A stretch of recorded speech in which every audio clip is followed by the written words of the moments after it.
A Riqueza das Nações, obra de Adam Smith. Bom, essa obra está repleta de palavras em inglês, francês e até em outros idiomas. Eu falo português e falo espanhol, principalmente eu entendo espanhol, entendo praticamente tudo em espanhol e falo espanhol, escrevo em espanhol, falo em espanhol, mas em inglês eu não sei nada, nem em francês, nem em outras línguas. Então, obviamente que minha pronúncia estará errada. Quando eu estiver pronunciando palavras em francês, em inglês, estará errado, obviamente. Mas dá para entender, o importante o que está em questão aqui é a obra. O importante é a obra. No decorrer do século XVIII, houve um salto quântico na relação entre humanidade e ecossistema. Foi o ponto em que começamos a deixar de ser passivos em relação à natureza. Numa era de relativa abundância devido à expansão colonial europeia, o aumento da população e, consequentemente, dos meios de produção e do sistema comercial e bancário, e mesmo o surgimento dos grandes exércitos regulares ao estilo moderno, surge a divisão do trabalho como resposta à complexidade e mecanização industrial e militar. Convergiu de maneira importante com o começo da mecanização da indústria, a física newtoniana, que inaugurou o fundamento teórico da técnica moderna e do motor a vapor. Assim, sobre um enfoque mais globalizante, o termo revolução industrial parece-nos gasto e enfraquecido para descrever uma alteração tão radical da posição do homem em seu mundo. Pode-se falar mais uma revolução técnica, num estilo mais amplo, a técnica, como manipulação de elementos do ecossistema pela humanidade. A grande mudança introduzida pela revolução técnica foi a inversão da flecha da relação homem-ambiente. Antes ficávamos limitados a nosso nicho ecológico pelas forças naturais incontroláveis. Depois ocorreu uma revolução, na melhor acepção do termo, uma inversão radical daquela dependência pela aplicação de um conhecimento científico historicamente acumulado. Foi também uma revolução social, causada pelo conhecimento de novos meios de produção. Este amplo processo deu-se gradativamente a partir do século XVIII. Por volta de 1870, propagava-se por todo o mundo já ocidental. A partir da Revolução Técnica, o Ocidente passou a entender o seu domínio devido a esse grande poder conferido por um controle cada vez mais eficaz das forças da natureza. Esta revolução teve seu cenário histórico preparado lentamente. O mundo de Adam Smith originou-se da expansão colonial das monarquias autocráticas do século passado, que logo levou ao entrechoque de suas fronteiras e interesses. A esta altura, pode-se indicar como origem do parlamentarismo europeu a crescente resistência da burguesia em ascensão contra as taxas sempre maiores para a manutenção destes impérios, o privilégio comprado contra o hereditário, o parlamento como um amortecedor entre o interesse geral e o individual.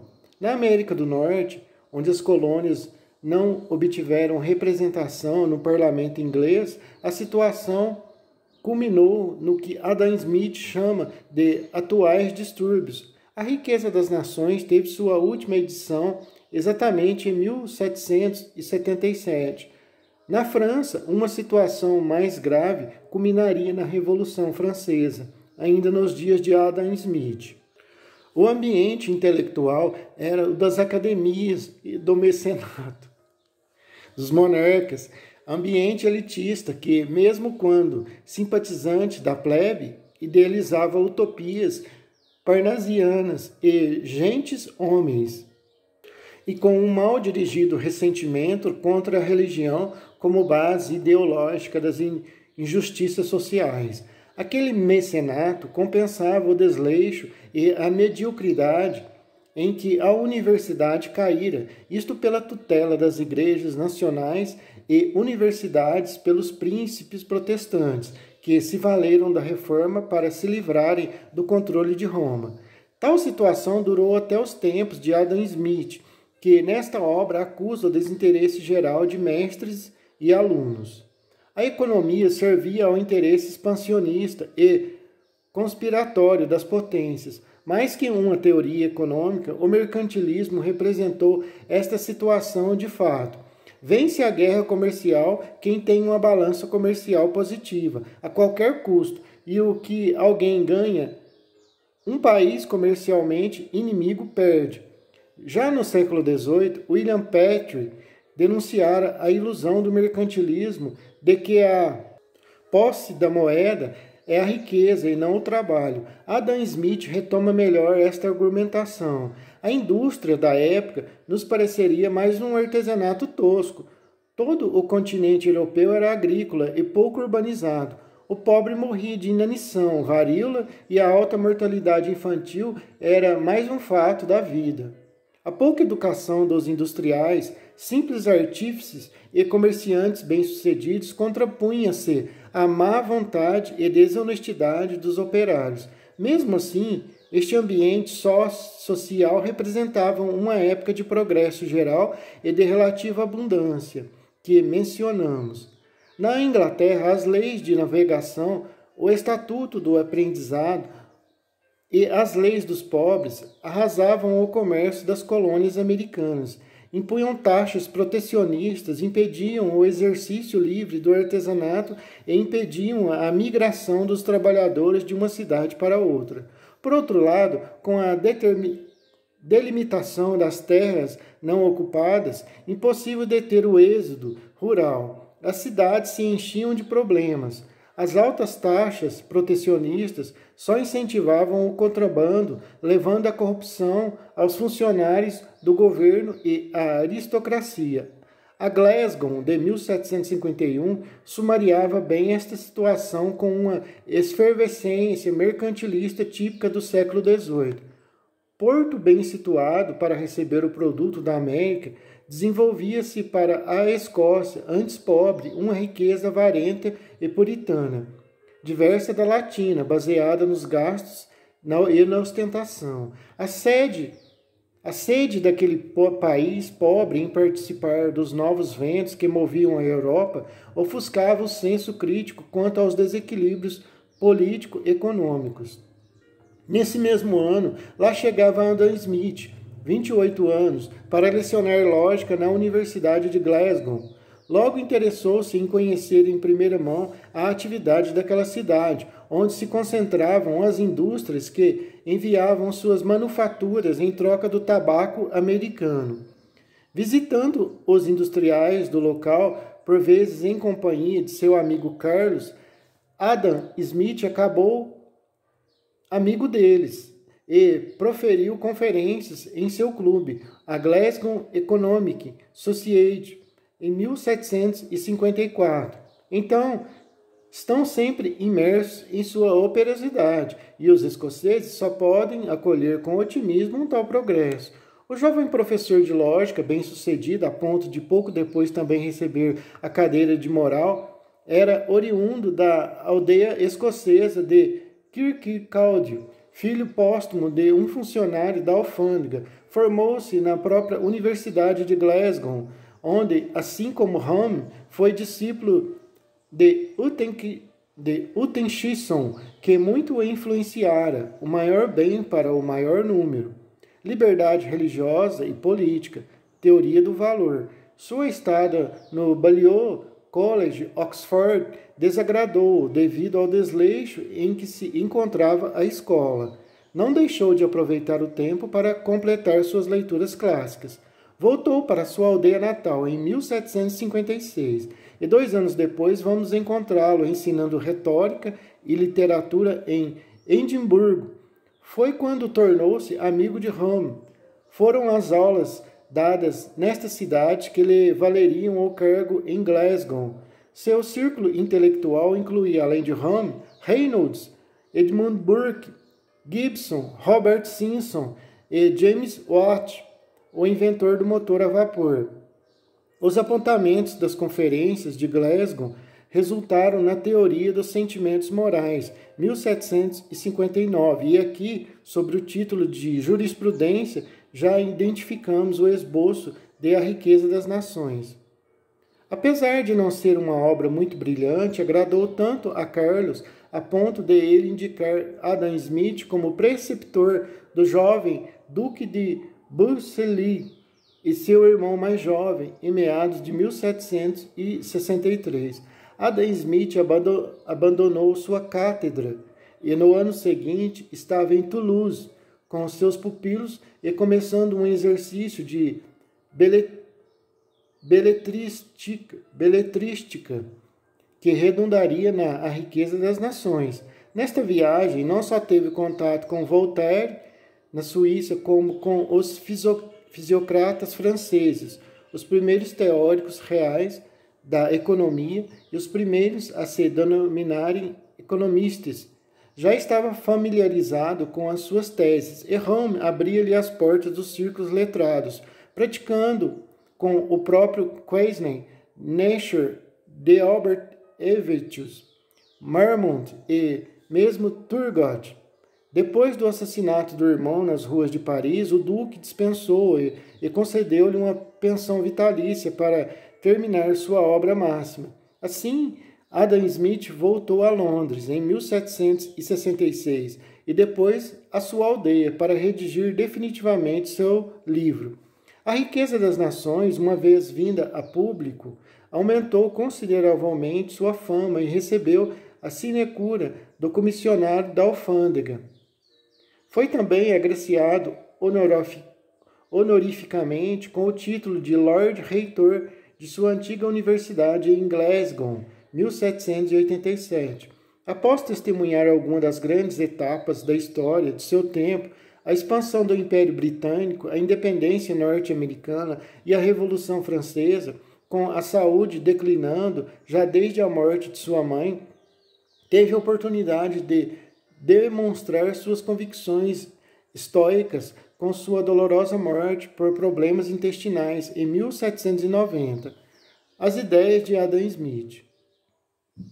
O mercantilismo não teve previamente os seus teóricos, mas antes analistas pragmáticos como Petrie, Tratado das Taxas e Contribuições, 1662, Michel, 1608-1654, Thomas More, 1571-1641, England's Treasury, B. Foreign Trade, Richard Cantillon, 1685-1734. No âmbito da filosofia, o problema da economia foi estudado, por exemplo, por Luke Cadillac. De início, pois achava-se que a riqueza de uma nação depende de seu comércio exterior, a euforia da expansão marítima, e é medida pela quantidade de moeda de que dispõe. Como os países da Europa não produziam metais preciosos em quantidade, tinham de obtê-lo por uma balança comercial favorável. A política certa seria forçar a exportação, formando companhias com privilégios reais monopólios, adquirir colônias e restringir ao máximo as importações. Neste ponto, aliás, a Inglaterra se beneficiou, passando a importar apenas matéria-prima e a exportar apenas manufaturados. Outra falha do sistema, origem em boa parte da opressão do trabalhador do século em vigência, foi que a riqueza da nação era pelo total disponível e não pela renda. Como a grande potência naval que mais intensificou o comércio com as colônias foi a Inglaterra, pode-se dizer que o mercantilismo foi um praxis eminentemente britânica. A França, a outra potência europeia da época, não marítima, com um sistema agrícola derivado do feudalismo, evidenciava aos seus filósofos a economia que se baseava na agricultura e recursos naturais. Aqui surgiu a primeira escola econômica propriamente dita, a fisiocracia, ou a riqueza efetiva derivada diretamente da natureza. A terra é o único meio de produção que dá mais que o que se lhe aplica. Assim como se presenciava o surgimento da indústria, a pressão populacional forçou uma racionalização e sistematização da agricultura, tal como a conhecemos hoje. Adam Smith conheceu sobejamente os sistemas mercantilistas e fisiocráticos. Defendeu, de modo geral, um liberalismo econômico que o deixava mais do lado do laissez-faire e dos franceses. Foi muito marcado por seu contato com os fisiocratas, mesmo não chegando a concordar inteiramente com eles nem formulando bem sua discordância. Os fisiocratas tiveram uma carreira meteórica, aproximadamente 1756-1778, mas por sua coerência e estreita cooperação sobre aquele que veio a ser o seu líder, François Quesnay, seu legado tornou-se permanente. Quesnay era um médico da corte favorito de M. Poupard. Como esta posição estrategicamente influente, foi-lhe fácil arrebanhar discípulos, sinceros ou não, também influentes como o Marquês de Mirabeau, Mercier de la Rivière e Dupont de Nemours. Teve também simpatizantes eminentes dentro e fora da França: Voltaire, Nietzsche, Turgot, ou Margrave de Baden, Catarina da Rússia. A fisiocracia começava com um conceito de ordem natural, não a moda de um naturalismo como o de Rousseau, mas uma ordem científica para o comportamento humano. Leis que são a obra de Deus e, portanto, inelutáveis. Daí a importância da moral para que começassem a discutir economia também. E Smith, mestre e discípulo, tendo ensinado filosofia moral, como procurou explicar Mercier de la Rivière a Catarina da Rússia, Deus gravou profundamente estas leis na natureza humana, e estudar corretamente o homem é buscar o que nele já se encontra. Os princípios divinos da organização humana, a mesma busca do autoconhecimento entre os gregos. Os fisiocratas anteciparam não só o conceito moderno de renda nacional, como também sua avaliação. Seu famoso tableau économique era um fluxograma grosseiro da renda através das classes sociais que reconheciam a classe produtiva dos agricultores, os proprietários de terras e a classe estéril, negociantes, manufatureiros, empregados domésticos, profissionais liberais. Toda a riqueza origina-se da agricultura. Com uma produção agrícola hipotética de 5 milhões de francos, 2 milhões seriam destinados à manutenção da classe produtiva. A classe produtora compra manufaturas, a classe estéril, por 1 milhão. Os 2 milhões restantes passam aos proprietários e ao governo, gastando 1 milhão em alimentos e manufaturas. A classe estéril recebe 2 milhões das classes produtoras e dos proprietários, em troca de manufaturas para comprar matéria-prima e para as necessidades básicas. Consideravam que os proprietários nada faziam e que os artífices trabalhavam mais que podiam. Consideravam também que os proprietários não eram estéreis, por terem desbravado a terra. Achavam ingenuamente que o melhor aglutinante da sociedade era a propriedade privada, acreditando na responsabilidade social do proprietário e no eventual equilíbrio entre as obrigações para com os rendeiros e os impostos a pagar. Segundo eles, o excedente da produção derivaria para a sociedade. Adam Smith estudou melhor este fluxo da produção e do dinheiro. Desde 1759, já existiu o embrião da riqueza das nações na teoria dos sentimentos morais.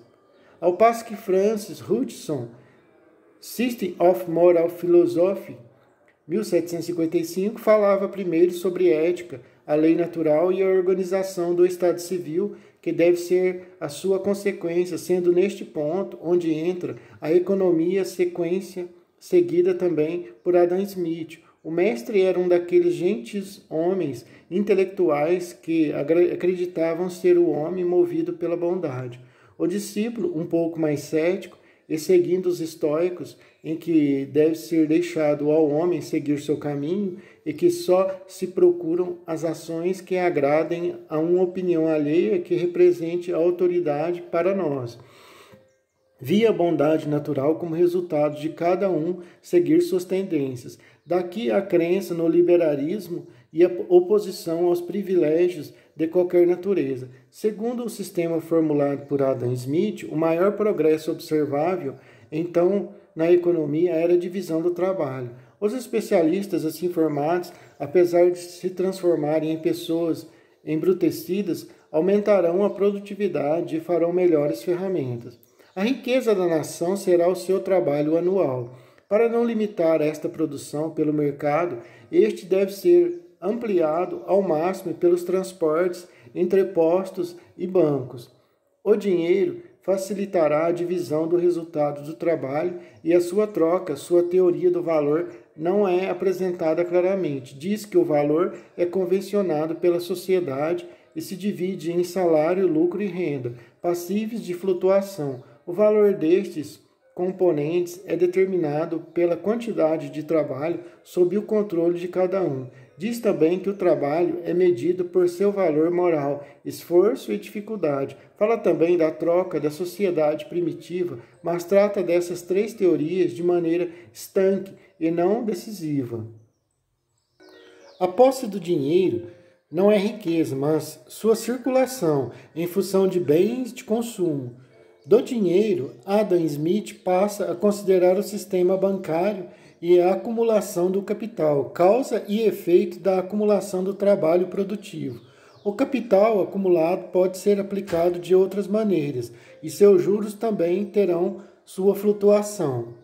Numa teoria sobre o desenvolvimento e que hoje ainda é válida para os países em desenvolvimento e que evidencia todos os seus erros, Smith acerta em dizer que a progressão natural do capital é agricultura quanto à terra, diz mais acertadamente que os fisiocratas que sua renda vem da apropriação prévia, manufaturas e, ao fim, comércio exterior. O mercantilismo inverte o processo.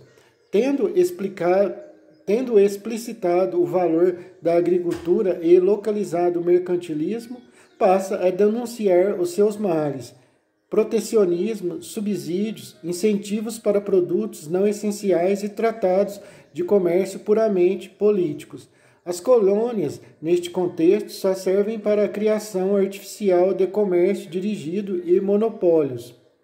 Faz digressões históricas sobre as colônias que não deixam de servir de subsídios ao estudo do colonialismo.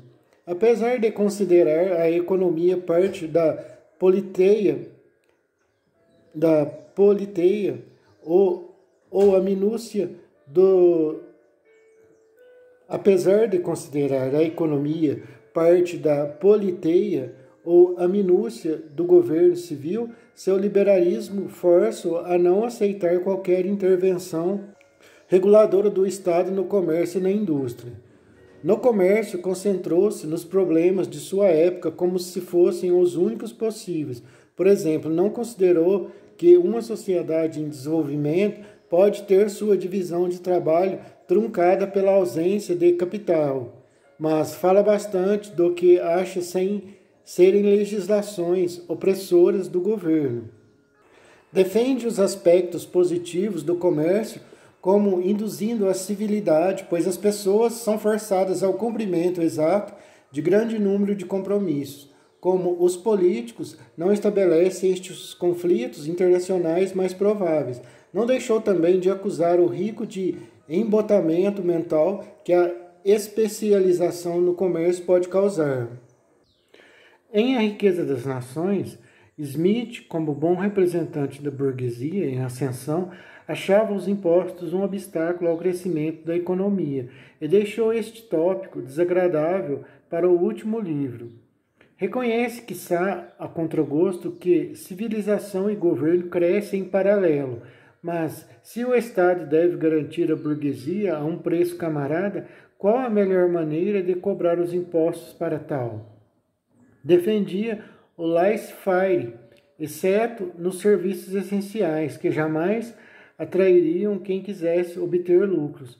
O exército, os tribunais, obras públicas e também enfoca de maneira curiosa e totalmente ingênua a moda do tempo, uma ditatorial intervenção do Leviatã coroado nas instituições educacionais e religiosas.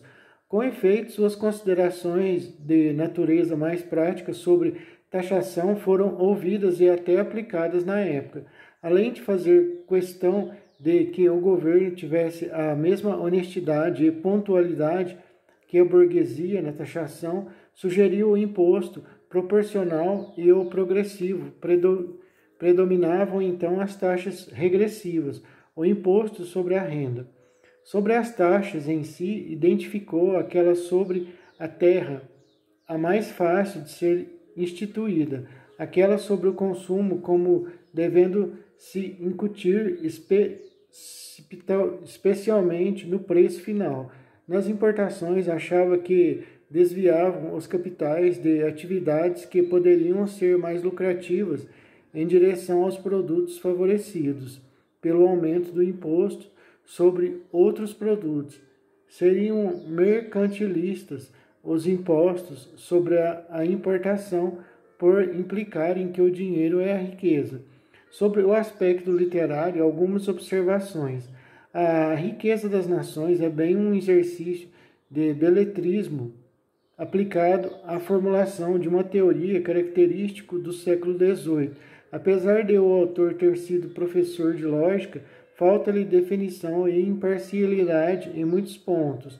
Ele mesmo considera sua obra sinônima de economia política, mas não usou o título que Sir James Stewart já utilizara em sua investigação sobre os princípios da economia política, para não repeti-lo.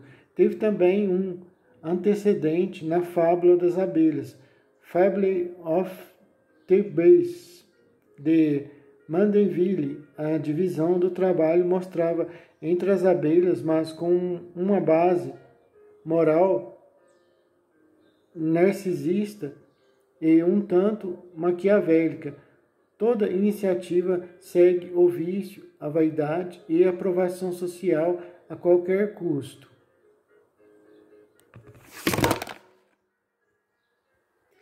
Teve também um antecedente na Fábula das Abelhas, Fable of the Bees, de Mandeville. A divisão do trabalho mostrava entre as abelhas, mas com uma base moral narcisista e um tanto maquiavélica. Toda iniciativa segue o vício, a vaidade e a aprovação social a qualquer custo.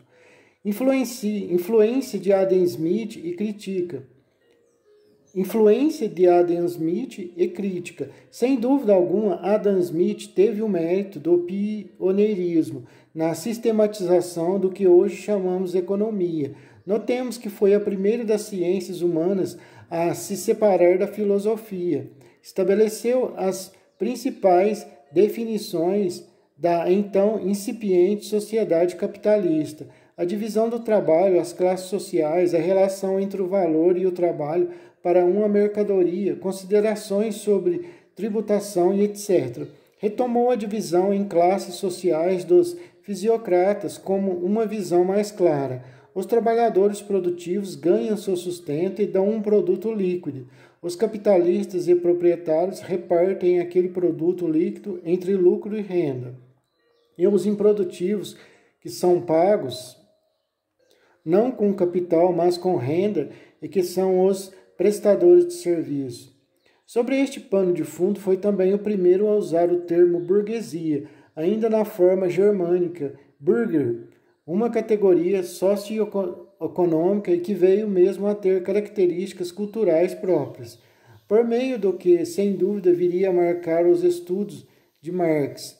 Esta burguesia, ao exigir coisas da aristocracia, hereditária por meio dos parlamentos, exige que os nobres passem a ser trabalhadores produtivos, em vez de viverem de renda. Tais ideias terão desenvolvimento também em Marx como a mais-valia. Não adotou totalmente as ideias fisiocráticas sobre o produto nacional, nem reformulou o conceito com precisão. O mesmo vale para trabalho produtivo, por exemplo, ao supor sempre uma associação bionívoca entre o emprego do trabalho produtivo e o emprego do capital, na divisão do preço em salário, lucro e renda, eixo de sua teoria do valor, todo produto nacional é dividido exclusivamente entre trabalhadores, capitalistas e proprietários.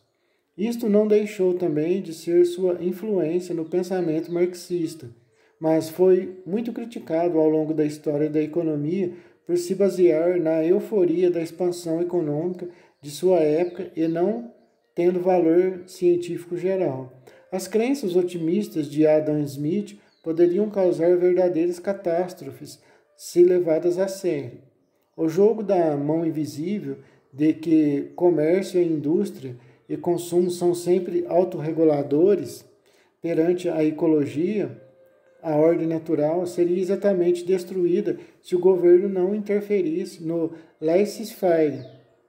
A crença de que as pessoas são todas criadas basicamente iguais e com tendências naturais ao comércio e ao progresso.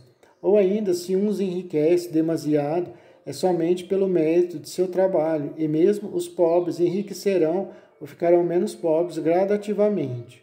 O maior bem para o maior número, tudo rumo ao melhor dos mundos, em franca oposição com o cinismo voltariano, por exemplo. As causas do crescimento econômico continuam válidas e podem plenamente ser aplicadas aos países subdesenvolvidos de hoje. As discussões de outros contemporâneos de Adam Smith versaram mais sobre os preços, distribuição de renda e fixação de salários. As teses do modesto professor escocês não tiveram forte impacto prático e imediato sobre uma sociedade que reagia muito lentamente, apesar de terem tido repercussões até na América, na pessoa de Ben Franklin, mas deram a base teórica aos empresários que amadureceriam a Revolução Industrial.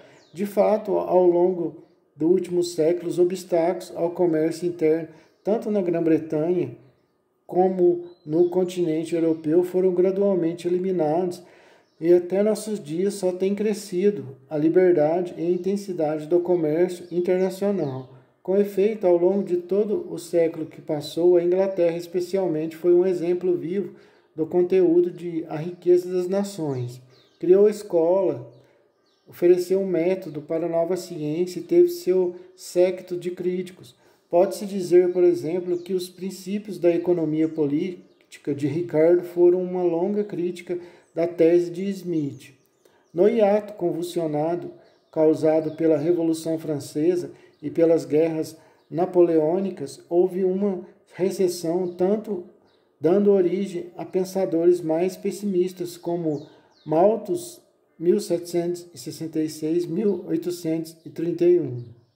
As tendências de crescimento ilimitado da economia, a maneira indicada por Smith, tiveram um máximo até o reinado de Vitória e Alberto. Aqui começa uma saturação, um esgotamento das possibilidades de um sistema que se fixara, começando a exploração excessiva dos operários que Ricardo e seus seguidores já apontavam e finalmente bem evidenciada por Marx. Adam Smith não deixou de mostrar a origem do excedente do trabalho que resultaria na teoria da mais-valia em Marx e mostrou sua apropriação. Indo além dos fisiocratas, mostrou que todas as atividades que produzem mercadoria produzem valor. Este valor pertence ao trabalhador, caso possua os próprios meios de subsistência e produção. Disse ainda que, se nem a terra nem o capital por si sós criam valor, o lucro e a renda são seus componentes, junto com o trabalho. Como não formulou uma teoria totalmente conexa sobre o valor, o trabalho, ora, é representado por seu custo ou salário, ora pelo valor que produz. Por outro lado, afirmou que o valor seria idêntico aos custos de produção. Bom, eu quero deixar claro aqui que eu não concordo com as ideias de Marx, de Karl Marx. Eu não concordo com as ideias dele em relação à família, a Deus e muitas outras ideias. Então, deixando claro aqui que eu não sou um defensor das ideias de Marx, mas de forma alguma, muito pelo contrário. Eu diria que eu sou um crítico das ideias de Marx. Apesar de Ricardo ter revisto sua teoria, Marx, vivendo numa época em que as falhas do sistema da Revolução Industrial estavam emergindo de forma mais aguda, teve mais facilidade em apontá-las. Eu não vou aqui dizer o porquê de eu ser contra as ideias de Marx, porque eu precisaria me alongar muito aqui, mas eu sou, por N motivos, eu sou contra os pensamentos de Marx. São pensamentos hipócritas e tal. É curioso analisar sobre a teoria do valor que Smith, sendo amigo de Watt, não tivesse adquirido conhecimento suficiente sobre a física da época para associar o valor de um objeto à energia consumida para produzi-lo, conforme os conceitos da mecânica newtoniana. Ainda hoje, está em aberto uma discussão sobre os preços baseados na medida da energia ou em quilowatts-hora. Enfim, o começo de uma fundamentação física rigorosamente científica da economia. Smith achava que o desenvolvimento das indústrias aumentaria constantemente os ganhos dos empregados pela crescente procura de mão de obra, mas a mecanização maciça desvalorizou o elemento humano de causa. E foi isto o que Marx viu em seu tempo. Esse, em desespero de causa, só via saída na luta de classes e na revolução, em vez das reformas trabalhistas graduais que têm sido implantadas desde Bismarck. Enquanto Smith via o comunismo da sociedade primitiva como equalitário, mas improdutivo, reconhecia no capitalismo, termo, aliás, que não existia em sua época, a luta e a desigualdade. É verdade que muitas das ideias de Smith foram antecipadas. O produto nacional por Devaney e Petrie, e a divisão do trabalho por Mandenville, os fisiocratas por Ham, mas é inegável o valor de sua elaboração sistemática. Depois de Adam Smith, pode-se dizer que não houve teórico da economia até nossos dias que não tivessem suas raízes no estudo de suas ideias. A primeira edição de A Riqueza das Nações data de 9 de março de 1776 e foi publicada em 2 volumes, dos quais o primeiro contém o primeiro, o segundo e o terceiro, com 510 páginas, e o segundo volume, contendo o restante dos livros, apresenta 587 páginas. A página de rosto identifica Adam Smith como doutor e fellow da Royal Scientific Society, professor de filosofia moral na Universidade de Glasgow. A segunda edição aparece no início de 1778, praticamente sem diferenças em relação à primeira. A única minúcia que difere de maneira notável é que se refere às atuais desordens nas colônias norte-americanas, em vez das recentes desordens, devido à sincronia da publicação com as guerras da independência norte-americana. Há pequenas correções de dados objetivos e numéricos, bem como de estilo, mas sem a menor alteração do conjunto.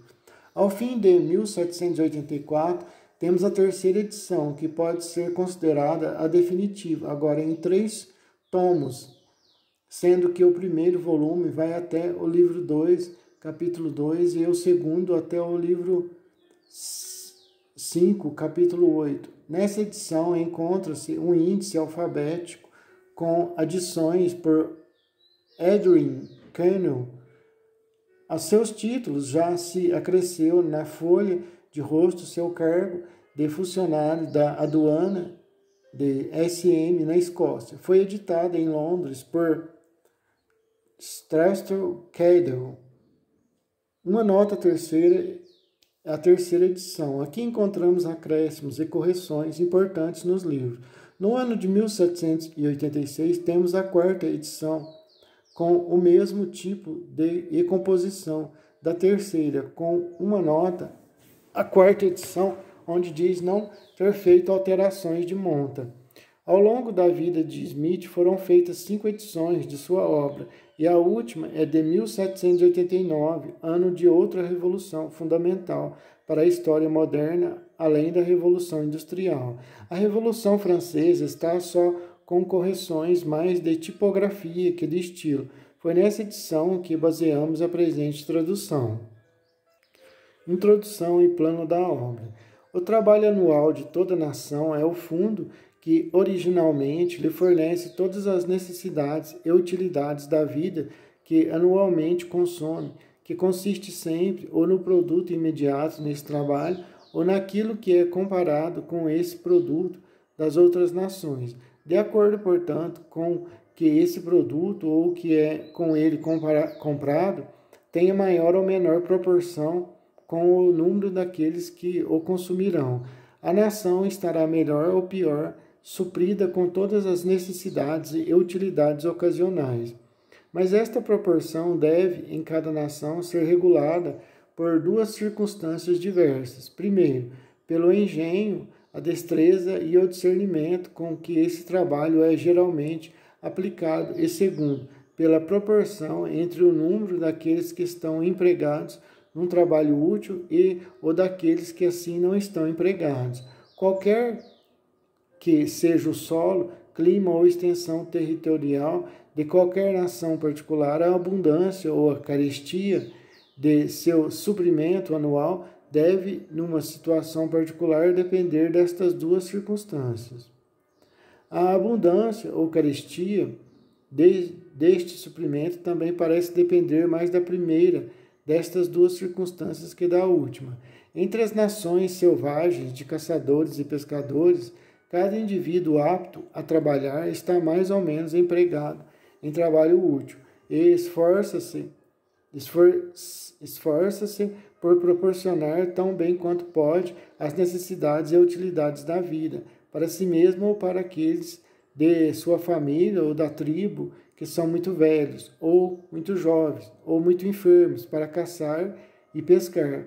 Tais nações, entretanto, são tão miseravelmente pobres que, por simples necessidade, são frequentemente reduzidas, ou pelo menos julgam-se reduzidas à necessidade de, por vezes, destruir diretamente e abandonar seus infantes, seus velhos e aqueles afligidos por doenças crônicas, para perecerem de fome ou para serem devorados pelas bestas selvagens. Entre as nações prósperas e civilizadas, pelo contrário, embora grande número de pessoas de modo algum trabalhe, muitas das quais consomem o produto de 10 vezes, frequentemente de 100 vezes mais trabalho que a maioria daqueles que trabalham, e ainda o produto de todo o valor o lavor da sociedade é tão grande que todos são usualmente supridos em abundância, e um trabalhador, mesmo da mais baixa e pobre classe, se frugal e entre as nações prósperas e civilizadas, pelo contrário, embora grande número de pessoas de modo algum trabalhe, muitas das quais consomem o produto de 10 vezes, frequentemente de 100 vezes mais trabalho que a maioria daqueles que trabalham, e ainda o produto de todo o lavor da sociedade é tão grande que todos são usualmente supridos em abundância, e um trabalhador, mesmo da mais baixa classe e pobre classe, se frugal e industrioso, pode gozar uma maior cota das necessidades e utilidades da vida do que é possível a qualquer selvagem adquirir. As causas deste aperfeiçoamento nas forças produtivas do trabalho e a ordem de acordo com a qual seu produto é naturalmente distribuído entre as diferentes categorias e condições de homens na sociedade constituem o assunto do primeiro livro desta investigação. Qualquer que seja o atual estado da habilidade, destreza e discernimento com que o trabalho é aplicado em qualquer nação, a abundância ou carência de seu suprimento anual deve depender durante a continuação daquele estado da proporção entre o número daqueles que estão anualmente empregados em trabalho útil e daqueles que assim não estão empregados. O número de trabalhadores úteis e produtivos, veremos mais adiante, em todo lugar é proporcional à quantidade de reserva de capital que é empregada para pô-los a trabalhar e ao modo particular pelo qual é assim empregada. O segundo livro, portanto, trata da natureza da reserva de capital, da maneira pela qual é gradualmente acumulada e das diferentes quantidades de trabalho que põe em movimento consoante os diversos modos de seu emprego. Nações toleravelmente adiantadas quanto a engenho, destreza e discernimento na aplicação do trabalho seguiram planos muito distintos na sua condução ou direção geral, e esses planos não foram todos igualmente favoráveis à grandeza de sua produção. A política de algumas nações deu extraordinário encorajamento à indústria campesina, a de outras à indústria citadina. Raramente alguma nação lidou igual e imparcialmente com toda a sorte de indústrias. Desde a queda do Império Romano, a política europeia tem sido mais favorável às artes manufaturadas, comércio, a indústria das cidades que a agricultura, a indústria do campo. As circunstâncias que parecem ter introduzido e estabelecido esta política são explicadas no terceiro livro. Se bem que esses diferentes planos foram, talvez, introduzidos primeiramente pelos interesses e opiniões privadas de categorias especiais de homens, sem qualquer consideração ou previsão de suas consequências sobre o bem-estar geral da sociedade. Mesmo assim, deram ocasião a bem diferentes teorias de economia política, das quais algumas magnificam a importância da indústria exercida nas cidades, outras daquela que é exercida no campo. Essas teorias tiveram enorme influência de opiniões dos homens. Essas teorias tiveram considerável influência não só na opinião dos homens instruídos, mas também na conduta pública de príncipes e estados soberanos. Procurei no quarto livro explicar tão completa e distintamente quanto posso essas distintas teorias e os principais efeitos que produziram em diferentes eras e nações. Explicar em que tem consistido o rendimento da maioria da população, ou qual tem sido a natureza daqueles fundos que, em diferentes eras e nações, supriram seu consumo anual, é o objetivo destes 4 primeiros livros. O quinto e último livro trata do rendimento do soberano ou comunidade. Qual dessas despesas deveriam ser custeadas pela contribuição geral de toda a sociedade e qual delas somente por uma determinada parte ou por alguns de seus membros em particular. Secundariamente, quais são os vários métodos pelos quais toda a sociedade pode ser levada a contribuir para custear as despesas que recaem sobre toda a sociedade e quais são as principais vantagens e inconveniências de cada um destes métodos. Por último, em terceiro lugar, quais são as razões e causas que induziram quase todos os governos modernos a hipotecar parte deste rendimento ou contrair débitos e quais foram os efeitos destas dívidas sobre a riqueza real, o produto anual da terra e o trabalho da sociedade. Livro 1. Das causas do aumento das forças produtivas do trabalho e da ordem segundo a qual seu produto é naturalmente distribuído entre as diversas categorias do povo. Da divisão do trabalho. Um maior aperfeiçoamento nas forças produtivas do trabalho e a maior parte do engenho, destreza e discernimento com que é dirigido em qualquer lugar ou aplicado parecem ter sido os efeitos da divisão do trabalho. Os efeitos da divisão do trabalho nos negócios gerais da sociedade serão mais facilmente entendidos considerando de que modo ela opera em algumas manufaturas em particular. Comumente, supõe-se que ela ocorre mais nas mais insignificantes. Talvez não seja aplicada mais nelas que em outras, de maior importância, mas naquelas manufaturadas pequenas que se destinam a suprir as pequenas necessidades de apenas pequeno número de pessoas. O número total de trabalhadores deve necessariamente ser pequeno, e aqueles empregados em cada ramo diferente do trabalho podem, a miúde, ser reunidos na mesma oficina e colocados simultaneamente sobre a vista do espectador.